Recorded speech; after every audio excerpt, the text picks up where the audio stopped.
Hi ಎಲ್ಲರಿಗೂ, ಇದು ಗುರುವಾರದ mini blog. ಬೆಳಗ್ಗೆನೇ ಡಾಕ್ಟರು ಬ್ರೇಕ್ಫಾಸ್ಟಿಗೆ ಅವಳಿಗೆ ಇಡ್ಲಿ ದೋಸೆ ಪ್ಲೇನಾಗಿ ಕೊಡಬೇಕು ಅಂತ ಹೇಳಿದ್ರು. ಹಾಗಾಗಿ ಇವತ್ತು ಮಾಡೋಕ್ಕಾಗಿಲ್ಲ ಅಂದ್ಬಿಟ್ಟು ಹೋಟೆಲಿಂದ ಇಡ್ಲಿ ತೊಗೊಂಬಂದು ಮಕ್ಳಿಗೆ ತಿನ್ನಿಸಿ ನೆಕ್ಸ್ಟ್ ಡೇಗೆ ದೋಸೆ ಮಾಡೋಣ ಅಂತೇಳಿ ಅವರಿಬ್ಬರನ್ನೂ ಫ್ರೆಶ್ ಅಪ್ ಮಾಡಿ ರೆಡಿ ಮಾಡ್ತಾಯಿದ್ದೆ. ಸ್ಕೂಲ್ಗೆ ಕಳ್ಸೋಣ ಅಂತ. ಇಬ್ಬರು ಒಂದೇ ಹತ್ರ ಇದ್ದರೆ ಸಿಕ್ಕಾಪಟ್ಟೆ ಜಗಳ ಮಾಡ್ಕೋತಾರೆ. ಹಾಗಾಗಿ ಅವಳನ್ನ ಸ್ಕೂಲಿಗೆ ಅವರಪ್ಪ ಬಿಟ್ಬಿಟ್ಟು ಬಂದರು. ನಾನಿಲ್ಲಿ ಸ್ವಲ್ಪ ಹೊತ್ತು ಬಿಸಿಲು ಕಾಯಿಸೋಣ ಮಗುಗೆ ಅಂದ್ಬಿಟ್ಟು ಮಗು ಜೊತೆ ಬಿಸಿಲು ಕಾಯಿಸ್ಕೊಂಡು ಇಲ್ಲಿ ಶಬರಿಮಲೆಗೆ ಹೋಗಿ ಬಟ್ಟೆ ಇನ್ನೂ ಒಗೆಯೋಕ್ಕೆ ಹಾಕಿರಲಿಲ್ಲ.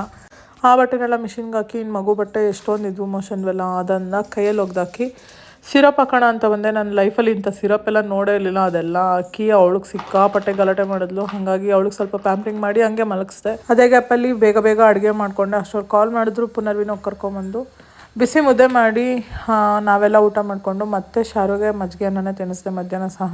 ಹಾಗಾಗಿ ನಂತರ ಮಕ್ಕಳನ್ನ ಸ್ವಲ್ಪ ಹೊತ್ತು ಮಲಗಿಸೋಣ ಮೆಡಿಸನ್ ಹಾಕಿದ್ದೀನಿ ಅಂದ್ಬಿಟ್ಟು ಇಬ್ಬರನ್ನೂ ಮಲಗಿಸ್ತಾ ಇದ್ದೀನಿ. ಪುನರ್ವಿ ಮಲ್ಕೊಂಡ್ಲು, ಬಟ್ ಶಾರು ಆಗಲೇ ಮಲಗಿದ್ರಿಂದ ಅವಳು ಮಲಗೇ ಇಲ್ಲ.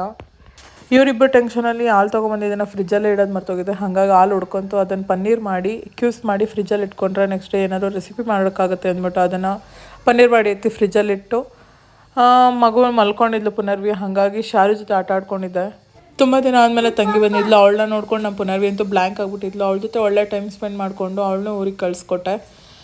ಇದಾಗಿತ್ತು ಇವತ್ತಿನ ನನ್ನ mini vlog. Thank you for watching.